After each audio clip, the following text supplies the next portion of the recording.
सचिन व गौरव का जिक्र कर दंगे की याद दिला गई योगी आदित्यनाथ थाना भवन में जनसभा को संबोधित करते हुए बोले कि उन्होंने प्रदेश को दंगे में झोंकने का काम किया और हमने प्रदेश को गुंडा मुक्त और दंगा मुक्त बना दिया। योगी बोले, अपनी बहनों की रक्षा के लिए सचिन व गौरव को मार दिया गया। अपनी कलाई पर रक्षा सूत्र बांधने वाले हर भाई को यह याद रखना जरूरी है कि भारतीय जनता पार्टी बहनों बेटियों की सुरक्षा के लिए प्रदेश में कानून राज कायम करती है। थाना भवन एल्पाइन कॉलेज ऑफ एजुकेशन में उत्तर प्रदेश के मुख्यमंत्री योगी आदित्यनाथ भारतीय जनता पार्टी के थाना भवन प्रत्याशी सुरेश राणा के लिए एक जनसभा को संबोधित करने पहुंचे, जहां उन्होंने लोगों को संबोधित करते हुए कहा कि मुजफ्फरनगर दंगे में कवाल कांड आज भी सबको याद है, जब सचिन और गौरव केवल यह पूछने के लिए गए थे कि उनकी बहन बेटियों के साथ छेड़खानी क्यों की जाती है और दबंगइयों ने उनको मौत के घाट उतार दिया। योगी बोले, शामली में 3 विधानसभा है, तीनों विधानसभा से भारतीय जनता पार्टी के प्रत्याशी को जनता जिताने का काम कर दे, वह इस क्षेत्र को इससे भी ज़्यादा समृद्ध करने का काम करेंगे। योगी बोले, जब मुजफ्फरनगर में दंगा हो रहा था तो एक लड़का दिल्ली में बैठा तमाशा देख रहा था तो वहीं लखनऊ से दूसरा दंगा कराने का काम कर रहा था। योगी ने कहा, थाना भवन क्षेत्र एवं उत्तर प्रदेश के किसानों के जीवन में परिवर्तन लाने का काम गन्ना मंत्री सुरेश राणा ने किया। गन्ने की स्थिति को सुधारा और पूर्व के बकाया को दिलवाया। चीनी मिल चलाने का काम किया और बकाया भुगतान दिलवाने के लिए नया कानून बनाया। योगी बोले, उन्होंने तमंचा बनाने के लिए कारखाने खोले। हमने उत्तर प्रदेश में ऑर्डिनेंस फैक्ट्री लगाई है। जब यह कारखाने में बनी तो देश की सीमा पर कर गुजरेगी तो पाकिस्तान के छक्के छुड़ा देगी। योगी बोले, आज उत्तर प्रदेश में सुरक्षित माहौल देने का काम किया गया। कैराना कांदला से प्लान होता था, आज अपराधियों का प्लान होता है। उन्होंने कहा कि आज बहन बेटियों की सुरक्षा में कोई सेंध लगा दे, यह हो नहीं सकता। आज बेटियों की सुरक्षा पर कोई सेंध लगाने का अगर काम करेगा तो उसका असर दुशासन और दुर्योधन जैसा होगा। आज यहाँ कोई व्यापारी पर बम फोड़ने की हिम्मत नहीं कर सकता। यहाँ कावड़ यात्रा निकाली जाती है, कावड़ियों पर फूल बरसाए जाते हैं, बम बम बोला जाता है। अखिलेश पर तंज कसते हुए कहा कि अखिलेश कहते हैं कि उनका खून गर्म है, लेकिन 5 साल पहले ही प्रदेश की जनता ने उनका खून ठंडा कर दिया था। अगर उनका खून गर्म होता तो मुजफ्फरनगर का दंगा नहीं होता। योगी बोले, जब सोच ईमानदार होती है तो काम दमदार होता है। आपको दमदार सरकार चाहिए या दुमदार? जब मुजफ्फरनगर का दंगा हो रहा था तब उन्होंने तमाशा देखने का काम किया और लखनऊ से दंगा कराया जा रहा था। योगी बोले, उत्तर प्रदेश में डबल इंजन की सरकार ने सुरक्षा और समृद्धि का माहौल बनाया है। यह यात्रा यही नहीं रुकनी चाहिए। इसके लिए आवश्यक है कि थाना भवन से सुरेश राणा का विधायक बनना जरूरी है। हमने 5 साल में सुरक्षा देने का काम किया, विकास देने का काम किया, दबंगइयों को उनकी जगह पहुँचाने का काम किया। समाजवादी पार्टी का विकास परिवार से कभी बाहर नहीं निकला। योगी बोले, हमने नोएडा में फिल्म सिटी, मेरठ में स्पोर्ट यूनिवर्सिटी, सहारनपुर में यूनिवर्सिटी बनाने का काम किया। शामली को युवाओं को अपनी प्रतिभा दिखाने के लिए मुंबई नहीं जाना पड़ेगा। योगी बोले, गरीबों के लिए 45 लाख आवास देने का काम किया गया और अभी भी योजना बाकी है। 80 लाख से ज़्यादा लोगों के घर बनवाए जाएंगे। योगी ने कहा कि हम देश की सबसे बड़ी इलेक्ट्रॉनिक सिटी विकसित कर रहे हैं। उन्होंने कब्रिस्तान बनाने का काम किया, हमने प्रदेश का विकास किया। हमने राम मंदिर बनवाया, धार्मिक स्थलों का जीर्णोद्धार किया। राम मंदिर के निर्माण को कोई रोक दे, दुनिया में किसी में ताकत नहीं है। योगी बोले, गरीबों को फ्री राशन दिया, गरीबों को फ्री इलाज दिया, प्रदेश की व्यवस्था बदली, गुंडा राज खत्म किया। उन्होंने तंज कसते हुए कहा, जिनका नाम समाजवादी है, सोच परिवारवादी है और काम दंगाई है, दंगाइयों को कभी अवसर मत देना। वहीं कार्यक्रम में पहुंचे पूर्व जनरल वीके सिंह ने भी मंच से लोगों को संबोधित करते हुए कहा, एक बार फिर राष्ट्रवाद की राह पर आगे बढ़कर भारतीय जनता पार्टी को जिताने का काम करे। कार्यक्रम में कैराना सांसद प्रदीप चौधरी एवं एमएलसी वीरेंद्र सिंह भी पहुंचे। सभी ने लोगों को मंच से संबोधित करते हुए भारतीय जनता पार्टी की योजनाओं का गुणगान करते हुए जात पात के बंधन को तोड़कर भारतीय जनता पार्टी के प्रत्याशी को जिताने के लिए लोगों से अपील की। कार्यक्रम के दौरान भारी भीड़ मौजूद रही। लोगों ने भीड़ से बुलडोजर बाबा के नारे भी लगाए।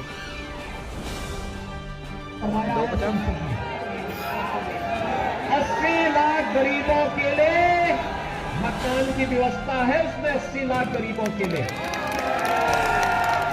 याद करिए, समाजवादी पार्टी 5 साल के कार्य में 18,000 गरीबों को भी मकान नहीं दे पाई थी और भारतीय जनता पार्टी की डबल इंजन की सरकार ने कितना किया? 43,50,000 से अधिक गरीबों को एक एक मकान मिल गया है। भाइयों बहनों, एक और काम आपने देखा होगा, खैर सपा बसपा अंधेरे में रहने की आदि है। उन लोगों को बिजली पसंद ही नहीं थी, इसलिए बिजली नहीं देते थे।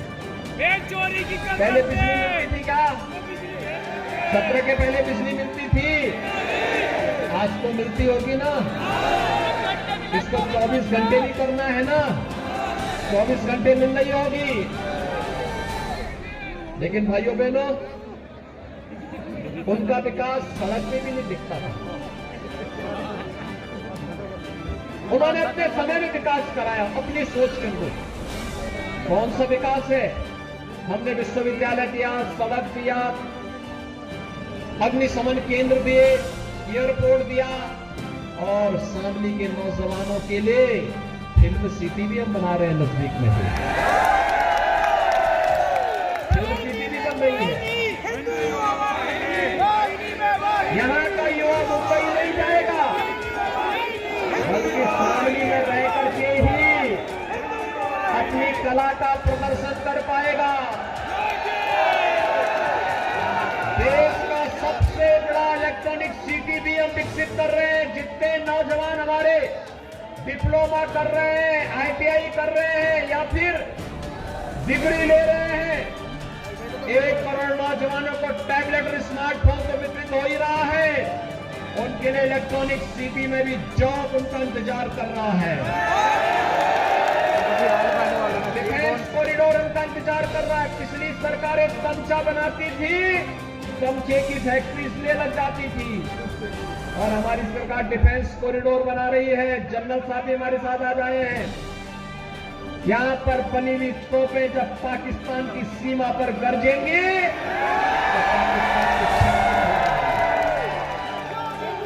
तो हमारा विकास पूरा दिखाई देता है। लेकिन भाइयों बहनों, अगर समाजवादी पार्टी और बहुजन समाजवादी पार्टी का विकास देखना हो, तो उनका विकास क्या है मालूम है? उनका विकास सड़क पे नहीं दिखाई देगा, फैक्ट्री में नहीं दिखाई देगा। उनका विकास एक ही जगह दिखाई देता, वो कब्रिस्तान की बाउंड्री वाल पर। कहां है उनका विकास? और दंगाई उनकी सूची में और गलत फहमी के शिकार हैं।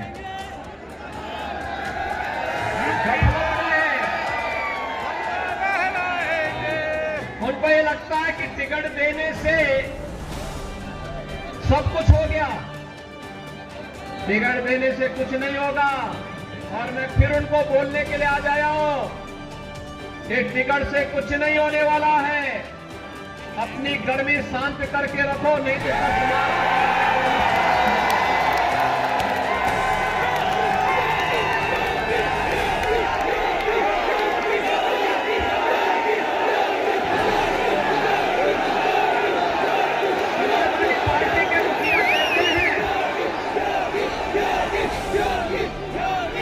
समाजवादी पार्टी के मुखिया कहते हैं कि उनका खून गर्म है। मैंने कहा एक खून को 5 साल पहले ही प्रदेश की जनता शांत कर चुकी है। अगर सचमुच खून गर्म होता तो मुजफ्फरनगर का दंगा भी नहीं होता।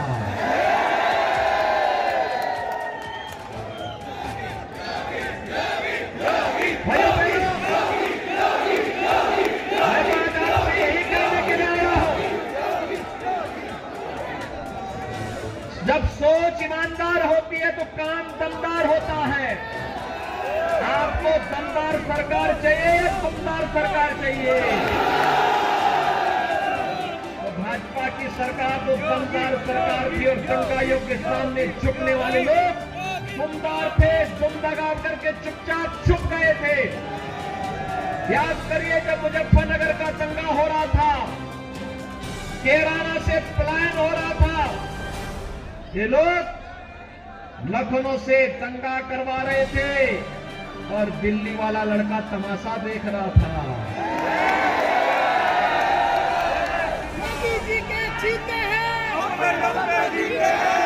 भाइयों बहनों, इनके एजेंडे में कभी सुरक्षा नहीं थी, दंगा मुक्त प्रदेश नहीं था, कावड़ यात्रा नहीं थी, गन्ना किसान अन्नदाता किसान नहीं था।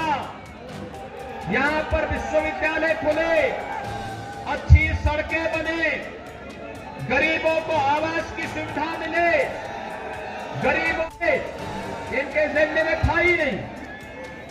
इनके एजेंडे में तो एक ही बात थी और वह इनके एजेंडे का हिस्सा था, दंगा कराओ, भय और दहशत का माहौल पैदा करो, गरीबों की संपत्ति पर, व्यापारियों की संपत्ति पर कब्जा करो, यही तो लोग करते थे। लेकिन भाइयों बहनों, जिन लोगों ने व्यापारियों को सताया था, गरीबों को सताया था, किसानों पर प्रताड़ित किया था, आज उन सबकी संपत्ति पर सरकार ने किस तरीके की कार्रवाई की आप सब देख रहे होंगे। हम लोगों ने तो पहले ही कहा कि अपराध कार्य करेगी। और भाइयों बहनों, मैं फिर आपसे कहने के लिए आज आया हूं कि जो प्रदेश के अंदर सुरक्षा और समृद्धि का माहौल भारतीय जनता पार्टी की डबल इंजन की सरकार ने बनाया है, यह यात्रा अनवरत जारी रहे, इसके लिए श्री सुरेश राणा का यहां से विधायक बनना आवश्यक है।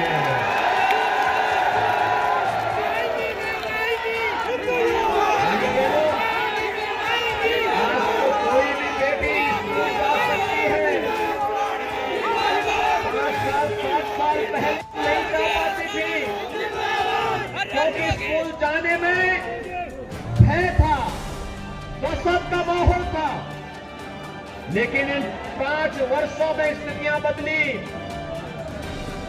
पूरी दमदार तरीके से बेटियों की सुरक्षा के लिए खतरा बने हुए तत्वों के साथ निपटने का कार्य सरकार ने किया। और भाइयों बहनों, दंगाइयों को भी उनकी जगह पहुंचाने का काम भी किया। दोनों काम साथ साथ चलते गए। समाजवादी पार्टी का विकास परिवार से बाहर कभी निकल ही नहीं पाया। 49,000 करोड़ रुपए का गन्ना मुझे लगाया था समाजवादी पार्टी की सरकार जब जा रही थी। और भाइयों बहनों, आपको धन्यवाद देना चाहिए श्री सुरेश राणा जी को, जिन्होंने सभी गन्ना मूल्य का भुगतान करवा करके गन्ना किसानों के जीवन में परिवर्तन लाने का काम किया, चीनी मिलों को चलाने का काम किया। और आज हमारे सांसद, हमारे विधायक, इन सबका परिश्रम है कि सहारनपुर में मां शाकंभरी के नाम पर एक विश्वविद्यालय बन रहा है। शामली के बच्चे जब वहां पढ़ेंगे, उनकी जिंदगी में मां शाकंभरी की फोटो और मां शाकंभरी का नाम होगा। हम लोगों ने मेजर ध्यानचंद जी के नाम पर मेरठ में प्रदेश का पहला स्पोर्ट्स विश्वविद्यालय बना रहे हैं। यहाँ का नौजवान जो खेल कूद में आगे बढ़ना चाहता है, ओलंपिक का मेडल लेने की क्षमता अर्जित करेगा। ओलंपिक में गोल्ड मेडल पर हम कितना पुरस्कार देते हैं मालूम है? 6 करोड़ रुपए सरकार की तरफ से हम देते हैं गोल्ड मेडल पर। रजत पदक पर 4 करोड़, कांस्य पदक पर 2 करोड़। यह पुरस्कार राशि राज्य सरकार अपने तरफ से उन खिलाड़ियों को देती है जो वहां से ओलंपिक से लेके आते हैं। और मैं चाहता हूं शामली, मुजफ्फरनगर, मेरठ, सहारनपुर, बागपत, गाजियाबाद, हापुड़, बुलंदशहर के नौजवान अधिक से अधिक मेडल जीत करके लेके आए, देश का नाम रोशन करे और प्रदेश से उनको ये सौगात भी मिलेगी और प्रदेश सरकार में नौकरी भी मिलेगी। अभी मुझे वाल्मीकि समुदाय से जुड़े हुए एक सज्जन मिले। उन्होंने कहा कि मकान हमें और भी चाहिए। भाइयों बहनों, प्रधानमंत्री आज मुझे इस शामली जनपद में आने का अवसर प्राप्त हुआ है। शामली में मैं पहले भी आया था, लेकिन मैं आपसे पूछना चाहता हूँ, कैमरे का कमाल है। 5 साल पहले 5 साल पहले थाना भवन हो, थाना भवन विधानसभा क्षेत्र के विकास के साथ साथ प्रदेश के करोड़ों किसानों के जीवन में परिवर्तन लाने का जो कार्य श्री सुरेश राणा जी के नेतृत्व में उत्तर प्रदेश के अंदर हुआ है। सपा और बसपा की सरकार में उत्तर प्रदेश चीनी उत्पादन में तीसरे स्थान पर चला गया था।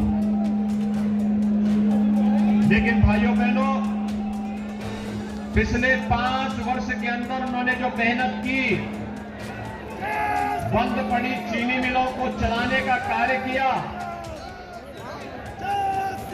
नई चीनी मिलों की स्थापना की कार्रवाई की, 8-8, 10-10 वर्षों से जिन गन्ना किसानों का गन्ना मूल्य का भुगतान नहीं हो पाया था, उस भुगतान को ससमय अन्नदाता किसानों के खाते में पहुंचा करके 1,57,000 करोड़ रुपए के गन्ना मूल्य का भुगतान करके उन्होंने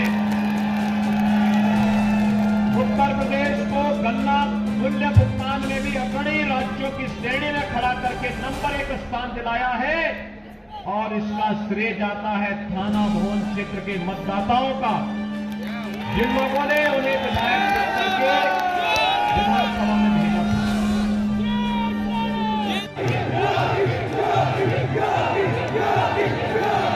आज के भोपाल संवाद कार्यक्रम में मंच पर उपस्थित केंद्रीय मंत्री जनरल वीके सिंह जी, लोकप्रिय सांसद श्री प्रदीप चौधरी जी, विधान परिषद के सदस्य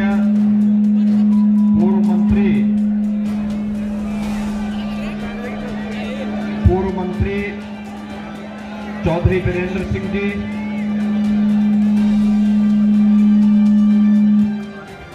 भारतीय जनता पार्टी के थाना भवन विधानसभा क्षेत्र से प्रत्याशी और प्रदेश सरकार के एक कर्मठ और लोकप्रिय मंत्री